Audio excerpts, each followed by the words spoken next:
Good afternoon all dear student and respected persons. आज की class में हम लेकर आए हैं ट्वेल्थ मैथ का चैप्टर नंबर 3। ठीक है, जिसमें हम आव्यूह मैट्रिक्स के बारे में जानेंगे। मैट्रिक्स क्या होते हैं, आव्यूह क्या होते हैं और किस किस प्रकार के मैट्रिक्स हैं और उनका क्या किस प्रकार से जोड़ना घटाना और दूसरी क्रियाएं उनका क्या अनुप्रयोग है, वो सब चीज़ें हम इसमें जानेंगे। ठीक है, तो देखिए हमें दिया गया है मैट्रिक्स। इसमें जो परीक्षा में ज़्यादातर पूछी जाने वाली चीज़ें, कोई भी आव्यूह है, मैट्रिक्स है, उसकी कोटि पूछी जाती है आपसे। आव्यूह मैट्रिक्स है, उसकी कोटि पूछी जाती है आपसे कि कोटि क्या होती है आव्यूह मैट्रिक्स की। ठीक है, तो देखो मैट्रिक्स में क्या होता है। कोई भी आव्यूह है या मैट्रिक्स है, इसमें आपको मान लो कोई दो दो राशियां दे दी जाती है कि मान लो एक ए बी सी, कोई भी तीन पर्सन है, इनके पास में कोई भी पेन है, पेन की संख्या क्वांटिटी दे रखी है आपको 1 2 3। तो इसको दर्शाने के लिए आपको मैट्रिक्स की आवश्यकता होती है। मैट्रिक्स को ए से जैसे आपने दर्शाया, तो इसको आप ए बी सी पर्सन है 1 2 3 इस प्रकार से। तो इस प्रकार से जो हमने दर्शाया है इसको, ठीक है,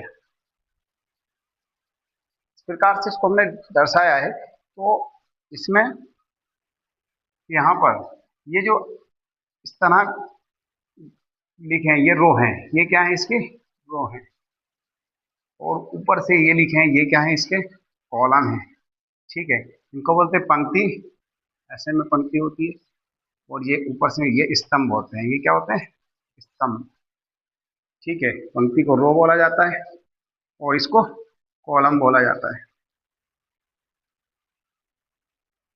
ठीक है, तो किसी भी आव्यूह में पंक्ति और रो होती है ना, पंक्ति रो और स्तंभ कॉलम। ठीक है, और किसी आव्यूह की अगर कोटि पूछी जाए आपसे, तो आव्यूह की कोटि क्या होगी, रो इंटू कॉलम। यानी उसमें पंक्ति और स्तंभ का गुणनफल है वो, रो इंटू कॉलम।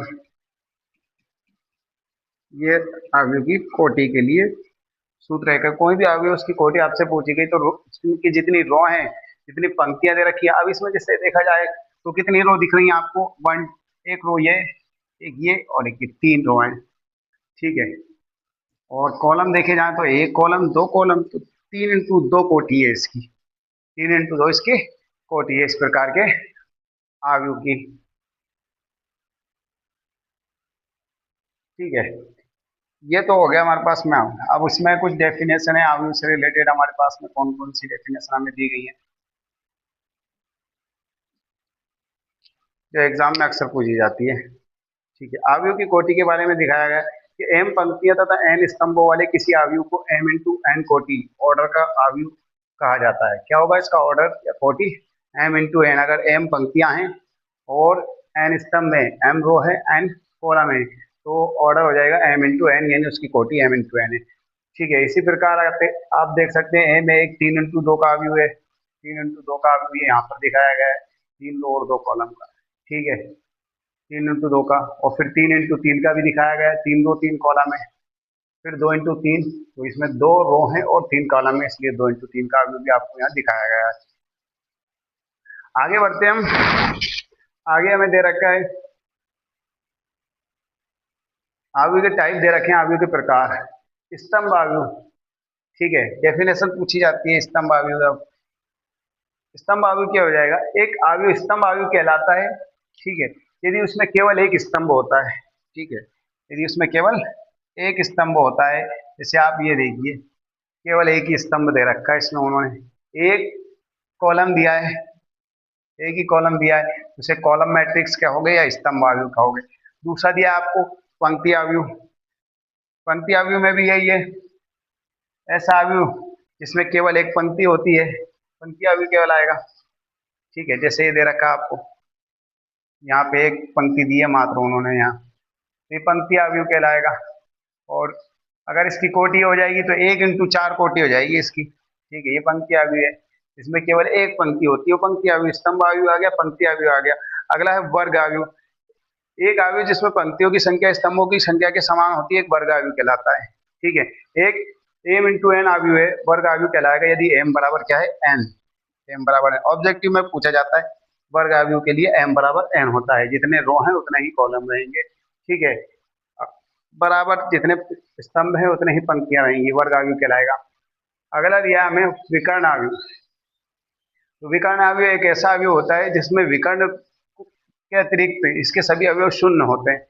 ठीक है, जैसे ये लिखा है -1002, तो ये विकर्ण रूप है। इसमें ये क्या बन रहा है, यहाँ पर एक विकर्ण बन रहा है ना, ये इधर भी विकर्ण बन रहा है, ये बाकी इसके अवयव क्या है, 0 है। तो ये कैसा है, विकर्ण आव्यूह है।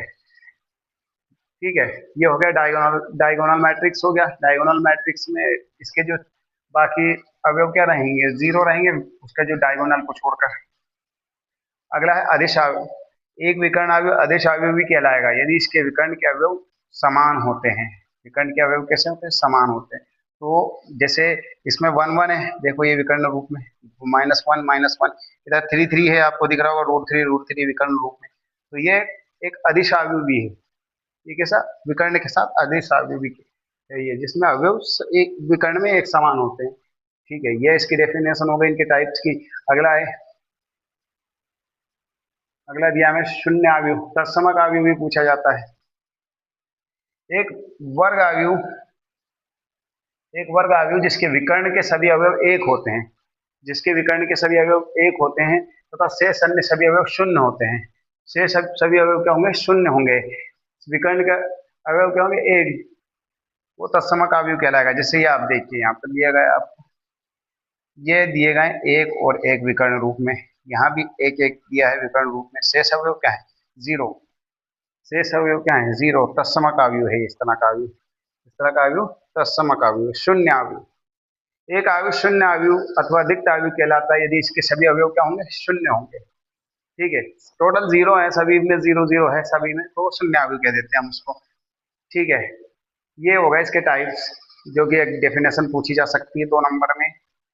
आप इन्हें कंप्लीट कर लेना। अब हम आते हैं एक्सरसाइज प्रश्नावली 3.1 को सोल्व करते हैं हम। इसमें आपको दे रखा है ए बराबर, तो एक आव्यूह दे रखा है जिसमें हमें 3 तो रो दे रखी है और 4 कॉलम दे रखे हैं। इसमें हमें आव्यूह की कोटि बताना है। इस आव्यूह की कोटि बताना है आपको। ठीक है, इस आव्यूह की हमें कोटि निकालना है। तो देखो, इसमें आपको कितने रो दिखाई दे रही हैं, 1 रो, दूसरी रो और तीसरी रो। कॉलम कितने दिखाई दे रहा है, 1 कॉलम, 2 कॉलम और ये तीसरा कॉलम और ये चौथा कॉलम। 3 रो हैं और 4 कॉलम है। तो इस आव्यूह की कोटि क्या हो जाएगी, 3 × 4। इस आव्यूह की कोटि कहलाएगी 3 × 4। ओके, तो ये पहले पॉइंट हो गया इसका। दूसरा, अवयव की संख्या पूछी गई है, कितने अवयव है, तो कोटि का मल्टीप्लाई कर दो, आप सीधे अवयव निकल आएंगे। 4 × 12, 12 अवयव इसमें। आप वैसे भी काउंटिंग करेंगे, 3 6 3 9 3 12 अवयव। ठीक है, ये इसके अवयव 13 A13 का पूछा आपसे।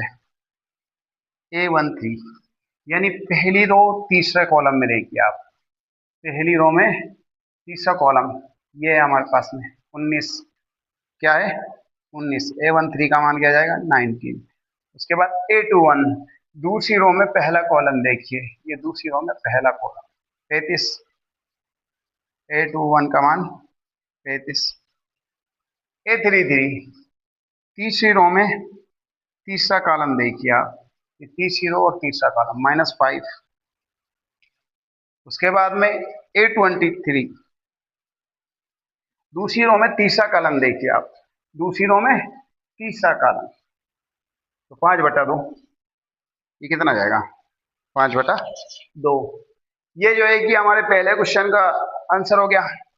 ठीक है, अवयव की कोटि पूछी थी, तो 3 × 4 अवयव कितने हो गए, 3 × 4 12।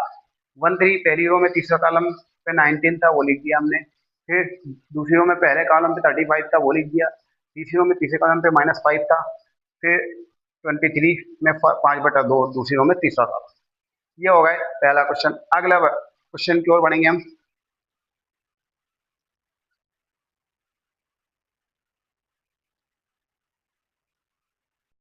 चलिए सेकंड क्वेश्चन में दिया है, यदि किसी अवयव में 24 अवयव है तो इसकी संभव कोटियां क्या है।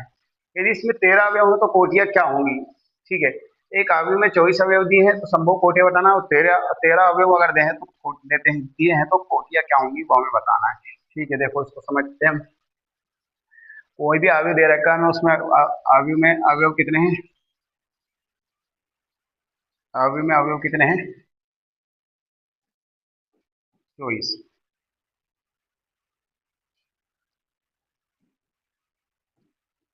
अवयव दिए आपको 24,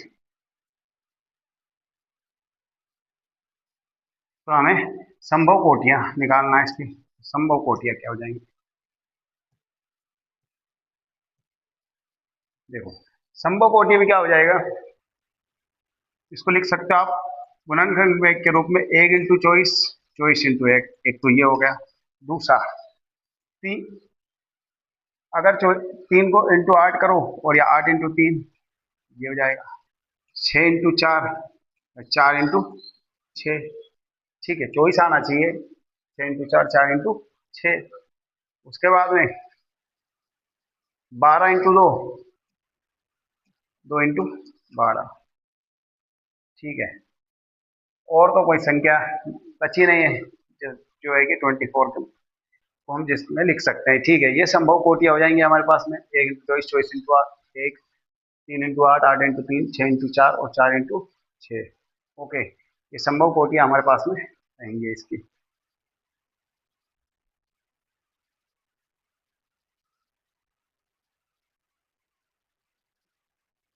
चलिए, तो ये अगर 13 अवयव दिए, कितने अवयवों की संख्या 13, यदि अवयव कितने हैं 13, अवयव के अवयव 13 है, तो संभव कोटियां क्या बनेंगी, 1 × 13 और 13 × 1। सिर्फ ये ऐसे ही लिखा पाएगा, क्योंकि इसके और गुणनखंड हम नहीं लिख सकते। 13 अविभाज्य बाकी से 1 × 13, 13 × 1, ये इसकी संभव कोटियां हो जाएगी। ठीक है, अगला अगला क्वेश्चन की ओर देखते हैं हम। यदि किसी अवयव में 18 अवयव हो तो इसकी संभव कोटियां क्या है, और यदि इसमें 5 अवयव है तो इसके इससे हम उसके जैसा ही आपको गुणनखंड के रूप में लिखना है। ये तीसरा क्वेश्चन आपको सॉल्व करके बताना है हमें, और अगर नहीं आता है तो आप हमसे जो है कि कमेंट सेक्शन में हमारे टेलीग्राम चैनल पे आप मैसेज कर सकते हैं। टेलीग्राम पर ट्रायंगल कोचिंग इंस्टीट्यूट के नाम से ही चैनल है, और यूट्यूब पर भी उपलब्ध है। आप वहाँ भी कमेंट में बता सकते हैं कि सर हमें इसका सोल्यूशन नहीं। अगला चौथा दिया हमें, एक 2 × 2 अवयव है की रचना करना है, जिसमें अवयव दे रखे हैं हमें इस प्रकार, aij i + j का स्क्वायर बटे में 2, तो 2 × 2 कोटि का हमें एक अवयव बताना है इसमें। ठीक है, देखिए अगले चौथे क्वेश्चन में हमें दिया है 2 × 2 का अवयव निकालना है हमें, aij i + j का स्क्वायर बटे 2 दिया है। तो आपको क्या करना है कि 2 × 2 कोटि का एक अवयव बनाना है। आपने 1 1 और 1 2, और उसके बाद पहली रो हो गई, दूसरी होगी 2 1 और 2 2। ठीक है, ये दूसरी रो हो गई। फिर आप क्या करेंगे, a11 निकालेंगे तो i की जगह 1 और j की जगह भी 1, दोनों स्क्वायर था तो स्क्वायर बटे 2, 2 दूना 4 आ गया, ये 2 आ गया। फिर 1 2 निकालेंगे तो i की जगह 1 और j की जगह 2। ठीक है, 1 + 2 तो 2 और 1 3, 3 का स्क्वायर करेंगे 9, वो बटे में 2, ऐसे ही 9/2। इसी प्रकार 2 1 निकालेंगे तो i की जगह 2 और j की जगह 1, 2 + 1 का स्क्वायर, तो 3 3 9, 9/2 आ गया ये भी। फिर a22 निकाला इसी प्रकार, तो i और j दोनों की जगह 2 + 2, तो 2 दूना 4 का स्क्वायर 16, 2 8 16, 8 आ गया a2। ये जो मान आए हैं इनको यहाँ पर रख देंगे। a11 का मान कितना आया है 2, a12 का मान 9/2, a21 का मान 9/2 और a22 का मान 8। ठीक है, ये हमारे पास में अवयव आ गया हमारे पास में। ठीक है, 2 × 2 कोटि का ये चौथा क्वेश्चन हमारा कंप्लीट है। इसी प्रकार चौथे प्रश्न में और दो और अवयव निकालना है, वो आपको सॉल्व करना है। अगर इसमें समस्या आती है तो हमसे शेयर कर सकते हैं आप। ये दूसरा और तीसरा इसी प्रकार आप आई और जे के मान रख सकते हैं, जैसे अभी हमने लिखे। तो आप पांचवें क्वेश्चन को देखिए। आप पांचवें में भी इसी प्रकार है, 3 × 4 अवयव की रचना करना है, जिसमें अवयव दे रखे हैं aij 1/2 mod में -3i + j। तो इसको सॉल्व करते हैं, देखो हम।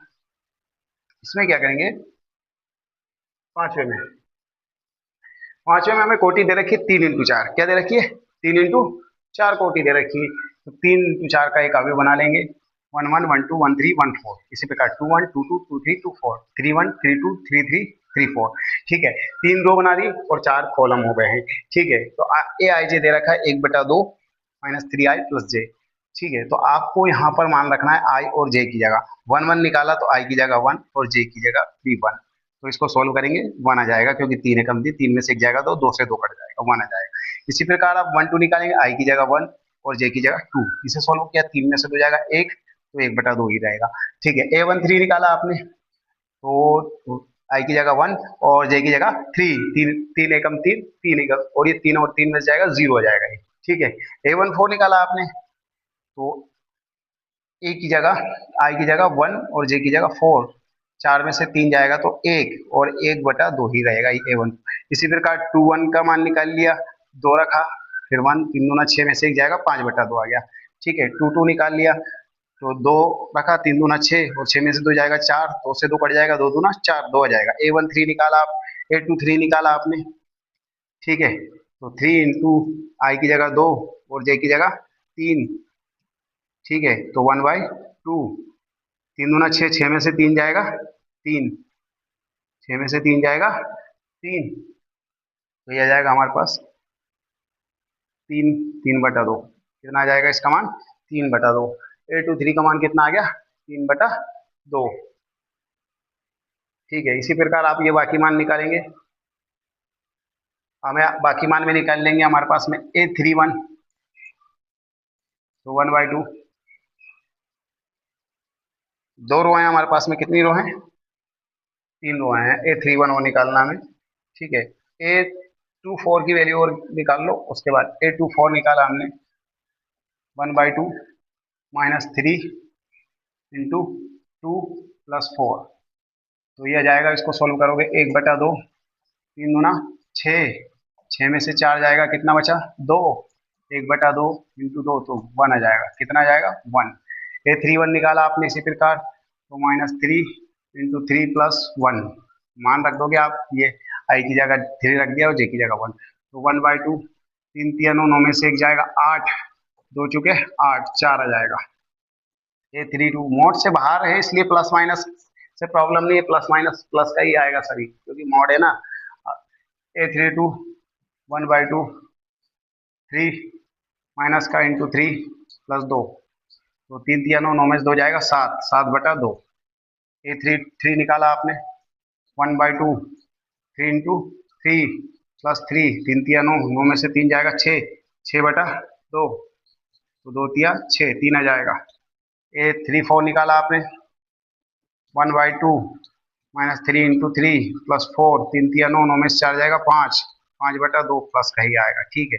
ये सभी के मान आ गए, तो आप यहाँ मान रख दोगे, तो आपके पास में आव्यूह मैट्रिक्स आ जाएगा हमारा। इधर क्या क्या मान आए थे हमारे पास में, 1 1/2 1/2, ठीक है, 1 1/2 0 1/2, ठीक है, ये मान यहाँ रख देंगे, ये 1/2 0 1/2, पहली रो हो गई है हमारी। दूसरी रो में क्या है, दूसरी रो के मान क्या है हमारे पास में, 5/2 2 3/2, 5/2 2 3/2, और तीसरा चौथा मान क्या आया था 1, 1 आया था, इसको सोल्व किया था तो 1 आ गया था। ये वाले मान रख दिए 3 1 3 2 4, 7/2, ठीक है, 3 और 5/2, ये हमारे पास में 3 × 4 कोटि का अवयव आ गया, ठीक है। ये सवाल नंबर 5 हो गया हमारे पास में। अगला क्वेश्चन है हमारे पास में दे रखा है, ठीक है। अगला क्वेश्चन देखिए, अगले में छठा दिया हमें, 4 3 निम्नलिखित समीकरणों में एक्स वाई तथा जेड ज्ञात करना है, x5, इसी तरह आप दूसरे में लिखा है, फिर बराबर में yz 15, ठीक है। तो इसको देखो हम सोल्व करते हैं, फिर रखा 4 3 x5 yz 15, तो तुलना कर देते हैं हम इनकी तुलना पहले वाले अवयव की फर्स्ट से, जैसे ये A11 में 4 लिखा है, यहाँ y लिखा है, तो y इसमें पहले नंबर पे 4 है और इधर y है, तो y बराबर क्या हो जाएगा 4।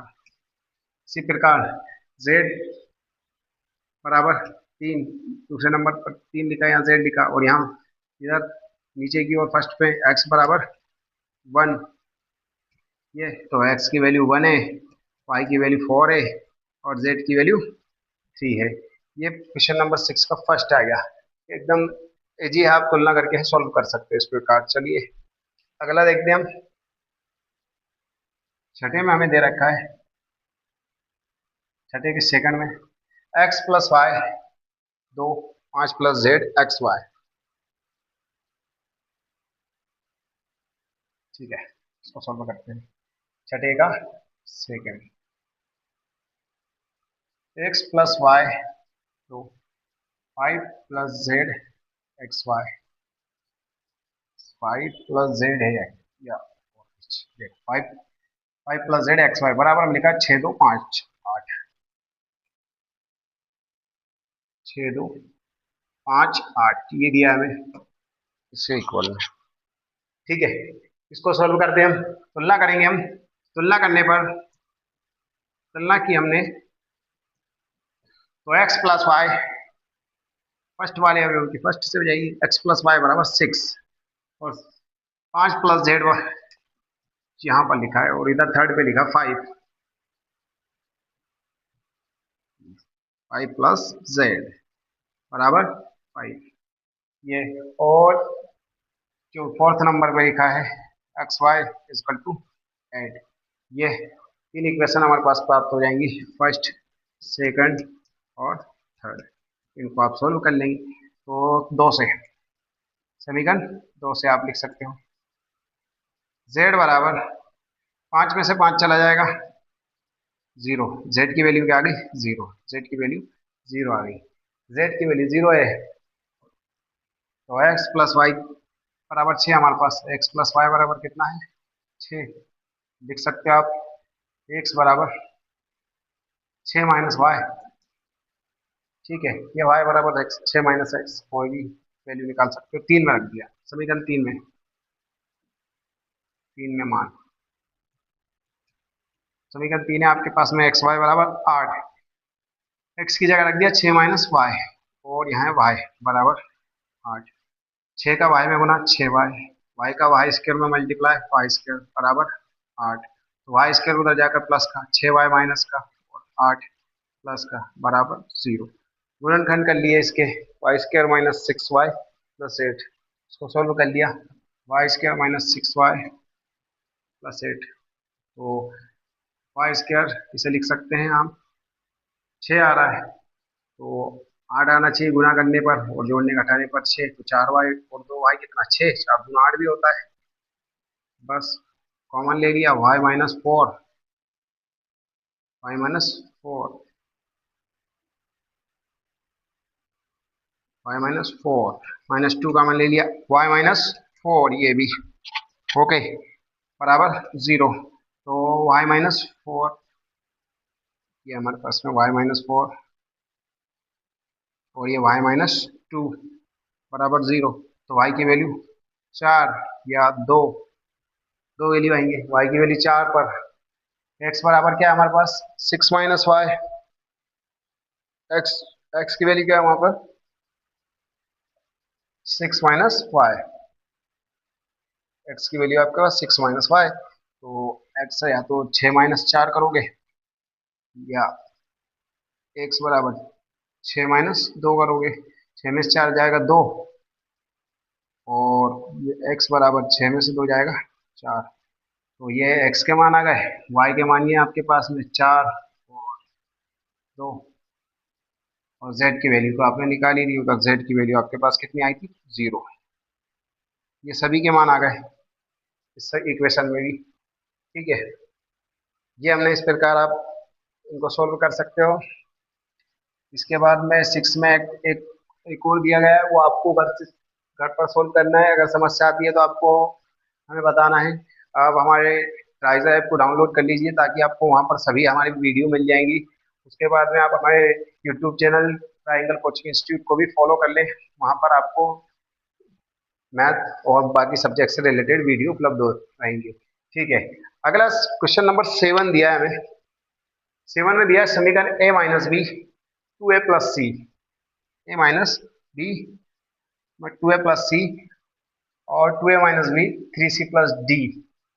तो माइनस बराबर में दे रखा माइनस वन फाइव और जीरो थर्टीन। तो ए बी सी डी के मान ज्ञात करना है। ठीक है, इसको सॉल्व करते हैं हम क्वेश्चन नंबर 7 को।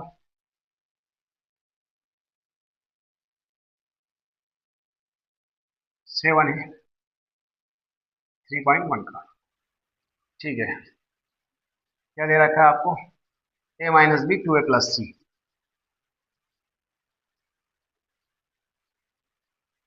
टू ए प्लस सी, और सेकंड रो में आपको दे रखा है इसमें टू ए minus B three C plus D, three C plus D बराबर में इक्वल में दे रखा हमें। बराबर में क्या दिया है, बराबर में दिया है minus one five zero thirteen, minus one five zero thirteen. तो ए बी सी डी की वैल्यू बताना हमें, ए बी सी डी के मान ज्ञात करना है इसमें हमें। ठीक है, तुलना करोगे आप, तुलना करने पर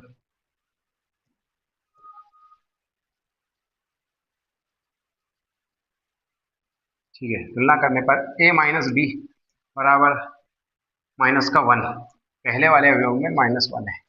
दूसरा two A plus C, two A plus C बराबर फाइव, समीकरण एक, ये समीकरण दो। उसके बाद में टू ए माइनस बी, तीसरे वाले अवयव जीरो है, समीकरण थर्ड। और थ्री सी प्लस डी बराबर तेरह, समीकरण चार। ये समीकरण एक दो तीन चार आ गए, इनको हम हल कर लेते हैं। ठीक है, इनको हल करने के लिए आपने क्या किया, समीकरण एक से, समीकरण एक से लिख सकते हैं ए बराबर माइनस वन प्लस बी, ये ए का मान है। ठीक है, या सीधा सिंपल तरीका ये कर सकते हैं आप, सोल्व भी कर सकते हैं एक और तीन को। ठीक है, वो बता देते हैं हम, वो भी मेथड आपको।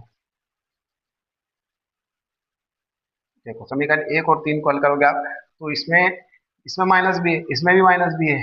अगर दोनों समीकरणों को जोड़ देते हैं तो ए का मान हमारे पास प्राप्त हो जाएगा। ठीक है, लिखेंगे समीकरण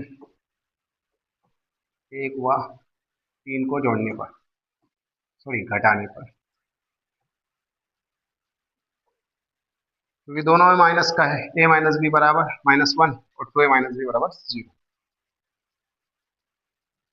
ए माइनस बी बराबर माइनस वन, टू ए माइनस बी बराबर जीरो। घटाया है हमने तो इसके चिन्ह बदल दो, माइनस ए प्लस का ए माइनस, बी से बी कैंसिल, टू ए में से एक ए कम हो गया, एक ए बचेगा बराबर माइनस का वन, तो ये बराबर आ गया एक। ए की वैल्यू आपके पास में एक आ गई, ए की वैल्यू आ गई आपके पास में, तो आप ए की वैल्यू का रख दोगे समीकरण नंबर दो में, तो बी सी की वैल्यू आ जाएगी। ठीक है, लिख देंगे समीकरण दो से, समीकरण दो में ए का मान, दो में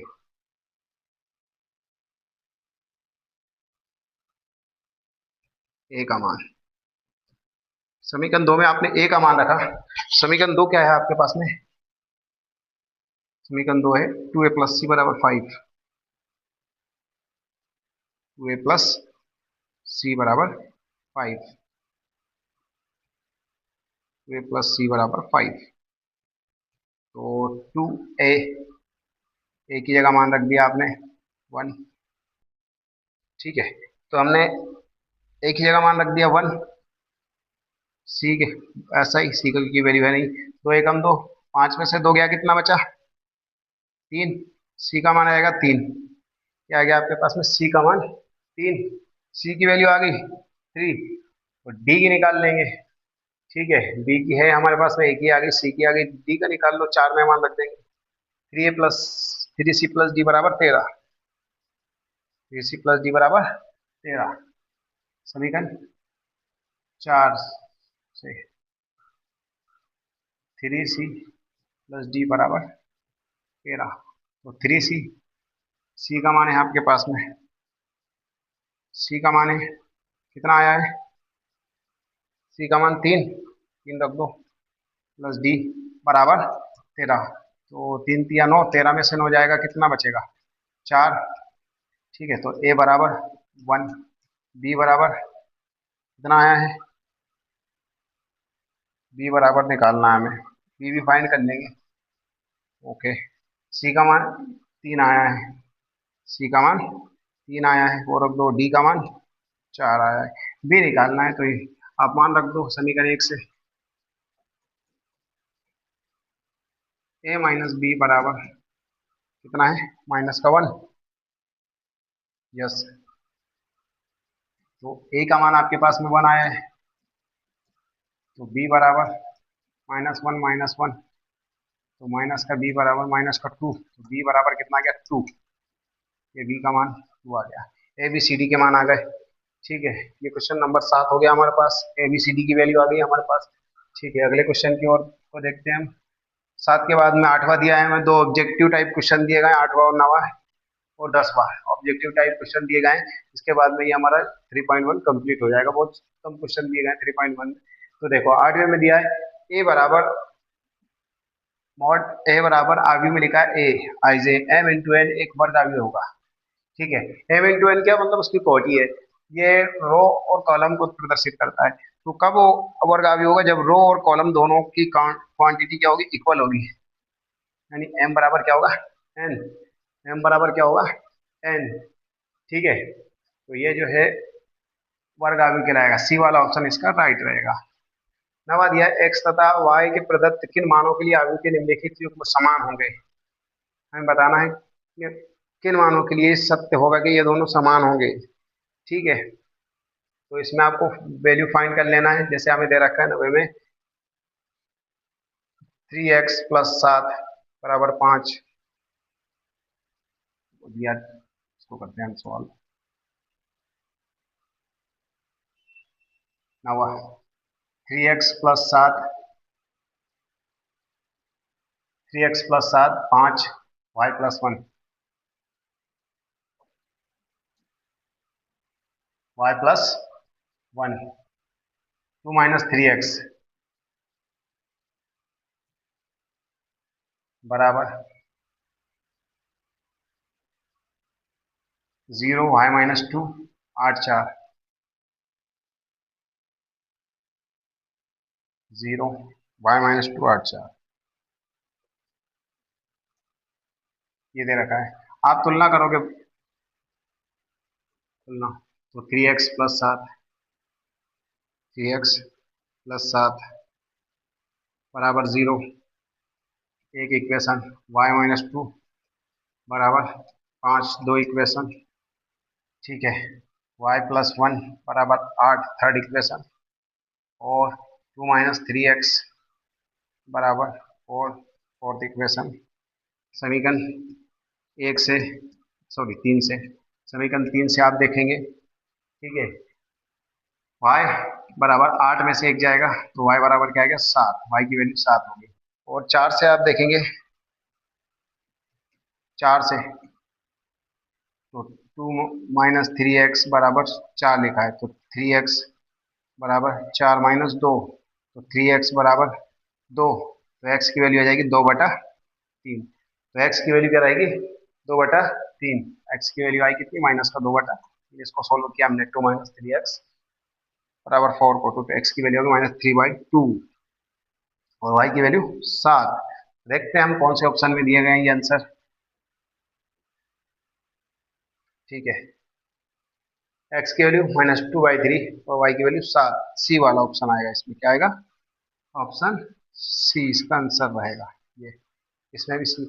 3 इंटू, अगला दिया है हमें 3 × 3 कोटि के ऐसे अवयव की कुल कितनी संख्या होगी जिनकी प्रत्येक प्रविष्टि 0 या 1 हो।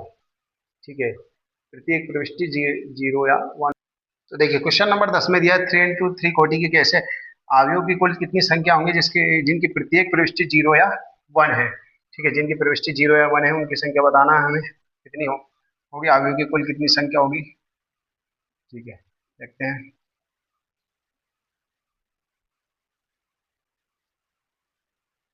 आपको दे रखा है कोटि 10वां है। ठीक है, 3 × 3, तो अवयवों की संख्या, अवयवों की संख्या 3 × 3 कितना हो जाएगा, 9। 9 अवयव रहेंगे। ठीक है, तो हमें 0 या 1 प्रविष्टि पर, 0 या 1 प्रविष्टि, 0 या 1 प्रविष्टि के लिए, ठीक है, क्वेश्चन में हमें दे रखा 0 या 1 प्रविष्टि। ठीक है,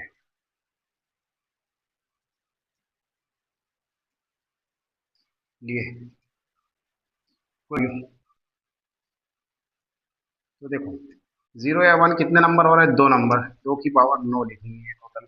ठीक है, और जब 2 की पावर 9 को आप सोल्व करेंगे तो यह जाएगा आपके पास में 512। कितना जाएगा, 512।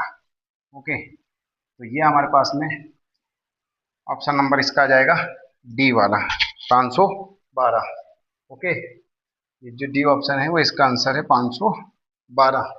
ओके, ये हमारी जो है कि प्रश्नावली 3.1 कंप्लीट हो गया है। ठीक है, 3 चैप्टर चल रहा है, आव्यू मैट्रिक्स। मैट्रिक्स में हमने चैप्टर 3.1 को कंप्लीट कर लिया है। अब 3.2 हम नेक्स्ट वीडियो में लेकर आएंगे। आप इस पर प्रैक्टिस कीजिए, इन क्वेश्चनों में जो भी प्रॉब्लम आती है हमारे साथ शेयर कीजिए आप, और आप इस पर प्रैक्टिस कीजिए जो आज क्वेश्चन पढ़ाए गए हैं, क्योंकि मैथ में सबसे ज़्यादा प्रैक्टिस लगती है।